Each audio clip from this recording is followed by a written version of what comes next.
Eh bien bonjour à toutes et à tous, ici The Marvelman. Aujourd'hui on se retrouve pour ce 183e récap de Marvel News. Je récap toutes les news Marvel qu'on a eu dans la semaine, c'est parti. On commence avec Daredevil Born Again, on a eu 2-3 trucs. Déjà encore une vidéo VFX où on peut voir que vraiment ils ont mis de la CGI absolument partout. Des papiers sur un bureau, la corne de Matt qui à la base était jaune et est devenue rouge. Alors on pourrait croire que c'est l'un de l'ancienne version, mais en fait non, puisque la corne a été rajoutée dans la nouvelle version de Born Again. Donc bref, je comprends même pas ce délire. Bref, c'est ridicule, mais je vous laisse regarder.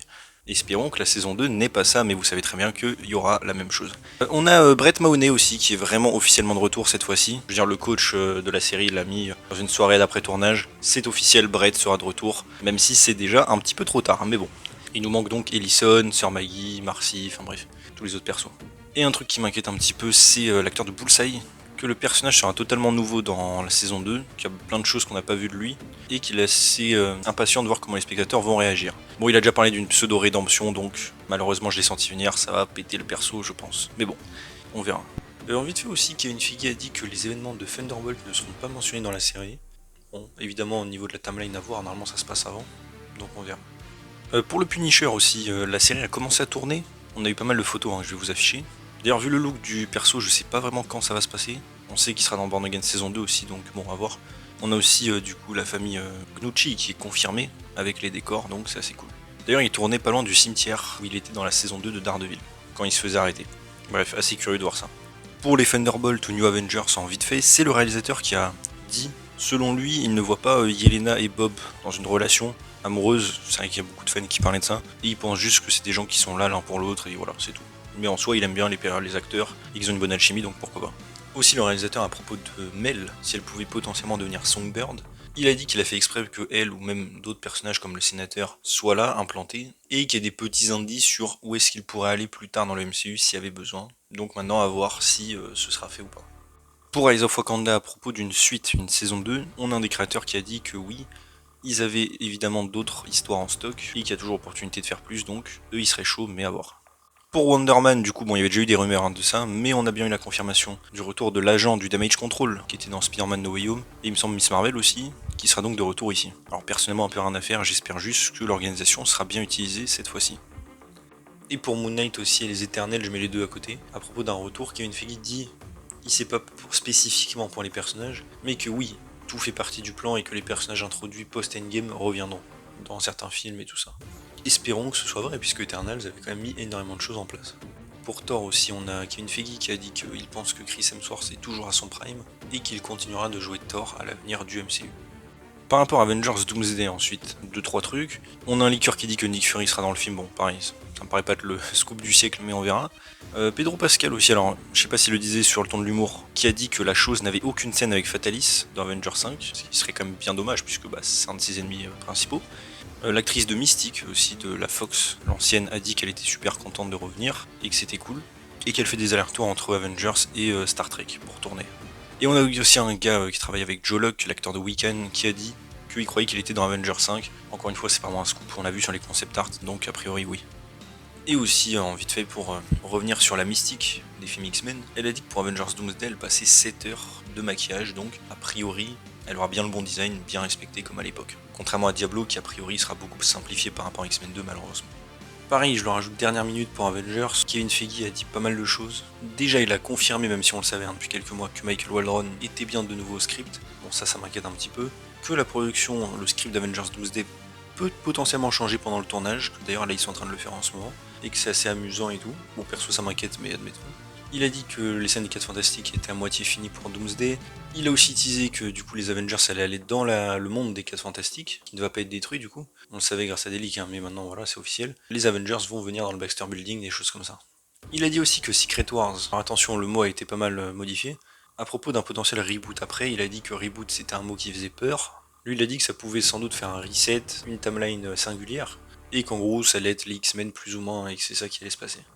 À propos de recaster aussi certains personnages iconiques, comme Iron Man, Captain America, il a dit qu'en effet, comme ils sont en train de faire des nouveaux James Bond, tout ça, évidemment ça arrivera pour Marvel aussi. Et il dit qu'en soi la différence aussi c'est que Endgame était plus une conclusion pour plein de personnages, Secret Wars il dit que c'est plus un début, justement, par rapport à ça. Ensuite, bon, il a commencé à dire quelques mensonges à propos de Fatalis et le fait qu'il remplace Kang. Kang, du coup, c'est confirmé qu'il ne sera plus abordé par Marvel. Il a dit donc que bien avant ce qui est arrivé à l'acteur, ils avaient déjà compris que Kang n'était pas Thanos. ce qui est assez logique, et qu'un seul personnage était à la hauteur par rapport à avant, et tout ce qu'ils avaient eu, c'était Dr Fatalis qu'ils avaient désormais grâce à la Fox. Alors c'est assez marrant de dire ça puisque Kang aussi l'avait grâce à la Fox, mais bon bref, c'est pas très grave. Et qu'ils avaient déjà commencé à parler de Fatalis et de Robert Downey Jr. avant la sortie d'Ant-Man 3. Ce qui est objectivement, on le sait, totalement faux, et ça a été décidé vers l'été 2024. Mais bon bref. Et aussi en bonus, je le dis, un leaker dit que Steve Rogers sera très important dans l'intrigue, peut-être pas au niveau de la taille du rôle, mais surtout au niveau de son essence. Pour les Young Avengers, Kevin Feige à la question de est-ce que c'est en développement, un film, il a dit potentiellement, on verra.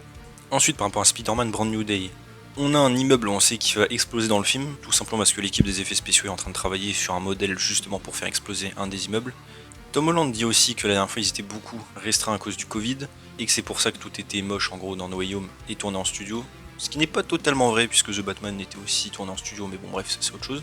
Ou en décor réel en fait, donc le Covid, pas grand chose à voir là-dedans. Et il faut rappeler qu'il faisait ça aussi avec Far From Home, donc bref. Mais en tout cas il dit que maintenant ça va redevenir un peu à l'ancienne et que ça va plus ressembler à Homecoming. Donc espérons que ce soit au moins plutôt pas mal. Ensuite, par rapport à Spider-Man Brand New Day, on a eu pareil pas mal d'infos que j'ai rajouté dernière minute parce que Kevin Feige a parlé. Alors déjà, on avait un leaker qui disait que niveau envergure, ce serait le plus gros film Spider-Man ever en termes d'échelle. Bon, Kevin Feige a plutôt contredit ça juste après, vous allez voir. Il a dit en effet que c'était une histoire street level, avec donc des crimes à New York, tout ça, au lieu d'événements fin du monde, en gros. Il se focus sur lui et doit sauver la ville. Il a aussi reconfirmé du coup que le Punisher sera là, et il dit qu'il sera aussi très différent au niveau du ton que ce qu'il était avant, pour la violence, tout ça. Bon, personnellement, je trouve ça complètement débile, on n'est pas obligé d'être R-rated, mais faut que le personnage reste ce qu'il est au niveau du ton. Bref. Il dit aussi qu'ils sont en train de travailler pour adapter au moins 9 couvertures de comics dans le film, illustrées. Aussi, à propos d'un crossover avec la Torche Humaine, ils disent que maintenant, ils peuvent le faire, puisqu'ils ont les possibilités. Beyond the Spider-Verse aussi a été repoussé de quelques semaines, passant du 4 au 25 juin 2027. Apparemment, le réalisateur dit que c'est pour avoir des meilleures séances IMAX. Pour Miles Morales aussi, truc intéressant, il a dit que Sony ne les autorisait pas à utiliser le personnage avant la fin de Beyond the Spider-Verse. Ils doivent attendre la fin. Ce qui est assez logique. Après, de toute manière, comme j'ai dit, il n'y a aucun intérêt pour moi à introduire Miles pour l'instant dans le MCU. Spider-Man n'en est qu'à ses débuts. Pour Morbius aussi, petite anecdote, le réalisateur Ari Aster, qui avait réalisé Midsommar ou Hérédité, c'est des films d'horreur, c'est connu, il a dit qu'on lui avait proposé le film à l'époque, mais qu'il avait refusé. Ensuite, on passe aux 4 Fantastiques, avec pas mal de choses. Déjà, bon, le budget, évidemment, qui est aux alentours de 200 millions, plus j'imagine au moins 100 millions de budget, bref, le film va falloir faire beaucoup d'argent pour être rentable. L'acteur de la chose a dit que le script n'était pas terminé quand ils ont commencé à tourner, bon, évidemment, malheureusement, ça devient une habitude. Johnny veut un crossover avec Spider-Man, évidemment, c'est un duo assez emblématique. Le réalisateur aussi a donné quelques infos, déjà il a dit que c'était assez drôle d'avoir Franklin et Galactus dans le même film, puisque Galactus est le plus vieux de l'univers dans leur film, et Franklin est un des plus jeunes, donc c'est assez marrant cette opposition. Aussi que du coup il a bien confirmé John Malkovich, qui devait jouer Red Ghost, a bien été coupé du film. Alors on a déjà eu des leaks de sa scène, si vous voulez vous pouvez trouver, en tout cas des descriptions. Et en gros ils disent que tout ça, ça s'implantait pas bien dans le film au final. Ça cassait le rythme, bon moi je pense que c'est surtout pour réduire la durée et faire passer à 2 minutes, pour avoir plus d'audience, mais bon. La fille du réalisateur aussi, Matt Shakman, apparaît et se fait sauver par Johnny Storm dans le film. Il a aussi dit que le casting de Reed Richards fallait galérer parce qu'il fallait trouver un gars un peu nerd, chef de famille, chef de l'équipe, puis finalement chef des Avengers. Ce que beaucoup de gens ont pris pour, en gros, Pedro Pascal va diriger les Avengers dans les prochains films, c'est pas ce qu'il a dit, mais bon. Pour le casting, ils ont aussi dit que le plus important, évidemment, c'était l'alchimie entre les personnages, les acteurs en tout cas, mais que pendant, par contre, le processus de casting, aucun acteur ne s'est rencontré, ce qui est totalement débile et à l'encontre de ce qu'ils ont dit, mais bon, c'est pas très grave. D'ailleurs, pour la chose et Johnny Storm, ils ont juste fait un appel Zoom et c'est comme ça qu'ils ont été castés. L'acteur de Galactus aussi, on a appris qu'il portait un vrai costume et qu'il avait fait des scènes où il était vraiment lui-même en tenue, mais évidemment ça va être changé en effets spéciaux. Que encore une fois Galactus n'est pas vraiment méchant, il mange parce qu'il le doit, et qu'il a 14 milliards d'années dans le film. Pour les pouvoirs aussi, en particulier ceux de Suzanne, ils disent qu'ils ont utilisé une espèce d'effet optique qui aurait pu exister dans les années 60 justement, pour faire les effets. Que d'ailleurs je trouve pas terrible dans les trailers, mais bon on verra évidemment dans le film. Et qu'aussi évidemment ils ont tout fait pour que ça ressemble vraiment aux années 60 avec des trucs pratiques, même si évidemment ça utilise beaucoup de technologies modernes, mais ils ont fait donc la Fantastic Car, Herbie, des miniatures pour les fusées, Galactus du coup, bref, tout ça. On a aussi la soundtrack du film qui est disponible en avance, et apparemment le film aura bien 2 scènes post-crédits, ce qui est assez intéressant puisqu'on sait qu'il y en avait une avec un certain personnage qui a priori avait été coupé et remplacé par une nouvelle, c'est ce que en tout cas les rumeurs disaient, donc peut-être qu'au final ils gardent les deux, ou alors il y en a une qui sera faite pour le troll, mais je trouverais ça un peu dommage. Après ça, je rajoute ça à la dernière minute, on a un leaker qui dit qu'à la base c'était bien Chris Evans en nomade qui venait prévenir tout le monde, les 4 Fantastiques, mais que la scène a été supprimée et que maintenant c'est celle avec Fatalis. Bref, on verra. On a aussi d'ailleurs le réalisateur qui a dit que les frères Russo avaient réalisé la scène, post-crédit. Elle a été faite d'ailleurs pendant la production de Doomsday. Et aussi, alors attention, spoiler, mais je le dis, puisque c'est officiel, Kevin Feige a révélé que les 4 Fantastiques de 1994, dont j'ai parlé d'ailleurs récemment dans une vidéo, apparaîtront dans ce film. Dommage de me gâcher la surprise, mais voilà. Pour les X-Men du MCU aussi, on a le réalisateur de Thunderbolt qui dit toujours qu'il ne peut rien dire sur est-ce qu'il réalise le film.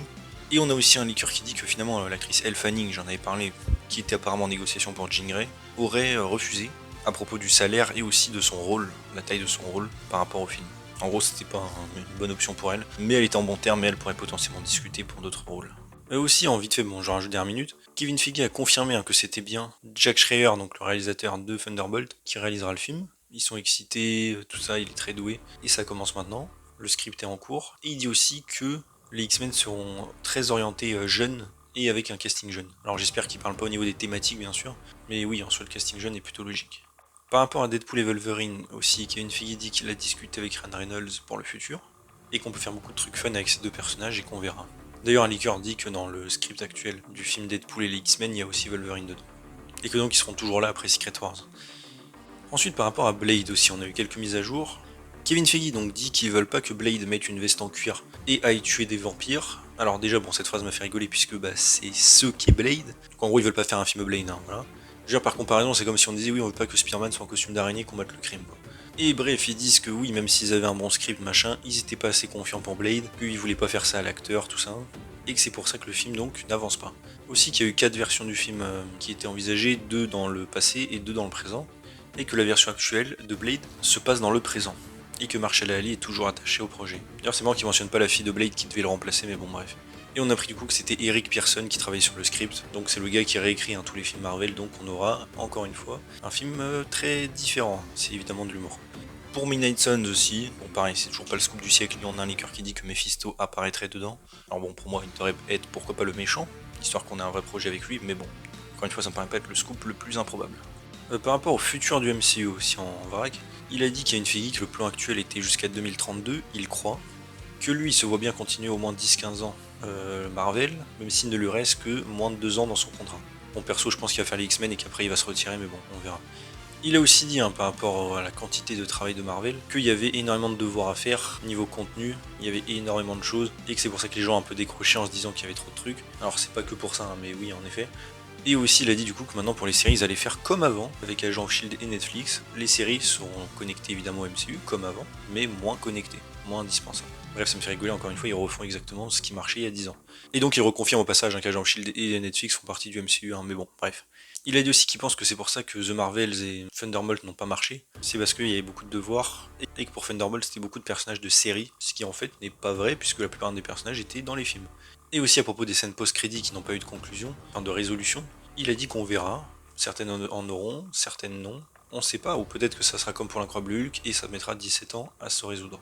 Encore une fois, je trouve pas ça très rassurant, mais bon, bref. Quand tu dis aux gens que t'as littéralement aucune idée de ce que tu fais, bon, c'est pas très cool. Et voilà, c'est déjà tout pour ce 183e récap de Marvel News. J'espère que ça vous a plu. Si c'est le cas, n'hésitez pas à vous abonner, liker, commenter, partager, activer la cloche, à me suivre sur mon Discord en description.